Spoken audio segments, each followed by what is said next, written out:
Bonjour à toutes et à tous l'équipe, j'espère que vous allez bien. Pour cette nouvelle vidéo, on se retrouve pour le match de football Portugal-Danemark où les Portugais doivent se ressaisir après leur défaite en match aller de ces quarts de finale de la Ligue des Nations de l'UEFA. Les Portugais qui seront à domicile, ils ont perdu 1-0 pour leur premier match de l'année civile 2025 et les Danois avaient créé la surprise en remportant le match 1-0 sur un très beau but. Ils avaient eu de multiples occasions, ils auraient pu gagner les Danois ce match 3-0 et finalement 1-0, mais un match mérité pour le Danemark qui a vraiment mis en difficulté la défense portugaise qui a été vraiment lente et tout ça. On peut peut-être mettre en cause voilà, l'absence maintenant de Pep, hein, qui est un joueur qui a pris sa retraite internationale. Et en tout cas, on a senti une défense qui se cherchait du côté du Portugal, avec pourtant une attaque très très efficace, normalement, avec Ronaldo, Leao, de très très bons joueurs et de jeunes joueurs portugais qui sont en train d'émerger. Il y a une transition entre les anciens cadres du Portugal, notamment Ronaldo, Bruno Fernandes, on l'a dit, Pepe qui a pris sa retraite, et les nouveaux qui arrivent et qui doivent se mettre au niveau de l'ancienne équipe nationale. Les Portugais sont tout de même favoris avec une cote de 1,56 face à une cote de 6,10 du Danemark. Ça montre la différence de niveau logique sur le papier, mais qui ne se retrouve pas sur le terrain avec des Danois beaucoup plus motivés. Il y a de l'intensité, il y a de l'impact. Ils gagnaient quasiment tous les duels et offensivement, ils ont vraiment réussi à mettre la défense portugaise en difficulté. On verra si c'est le même match pour le match retour. On verra s'ils arrivent à faire une aussi bonne copie, les Danois, et on verra si les Portugais, eux, arrivent à se ressaisir et arrivent à mettre en difficulté la défense danoise et arrivent à rester également solide, compact en défense, ce qui n'est pas une masse à faire face à une belle équipe danoise qui a de l'intensité de jeu. Les Portugais qui avaient pourtant déroulé en phase de groupe de la Ligue A, de la Ligue des Nations, groupe 1, 14 points, 0 défaite. Et ils se sont quand même fait piéger face aux Danois qui n'avaient pas fait une phase sensationnelle de Ligue, hein, de groupe.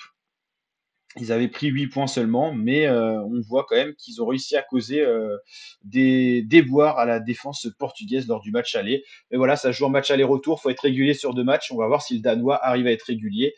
Pour l'instant, voilà, les Portugais doivent inverser la situation, les Italiens doivent inverser la situation et les Français également pour se diriger vers les demi-finales qui auront lieu le 4 et 5 juin prochain. Donc voilà, on a eu quelques surprises dans la phase aller. On va voir si au retour ces surprises se confirment où c'est les équipes favorites arrivent à se ressaisir pour se qualifier pour le prochain tour. Les équipes qui seront éliminées à l'issue de ce tour-là commenceront les éliminatoires pour la Coupe du Monde 2026 début juin et les équipes qui continuent la compétition commenceront les éliminatoires plus tard, tout simplement. Donc voilà pour cette présentation de match. J'espère que ça vous a plu. Mon petit pronostic, alors pour ce match-là, n'hésitez pas à mettre le vôtre en commentaire. Je vois bien le Portugal quand même gagner 2-0 ou 2-1 ce match-là. Je vois bien quand même le Portugal aller se qualifier pour le tour prochain. Les Portugais qui ont été les premiers vainqueurs de la Ligue des Nations lors de sa création il y a maintenant 3-4 ans. C'était les premiers à remporter cette compétition. La France en a fait de même. Et il y a une autre équipe qui a gagné la Ligue des Nations. On va regarder ça. C'est intéressant. Palmarès. Je sais que Français et Portugais ont gagné la Ligue des Nations. Il y a eu déjà 3 éditions, c'est la 4e cette année.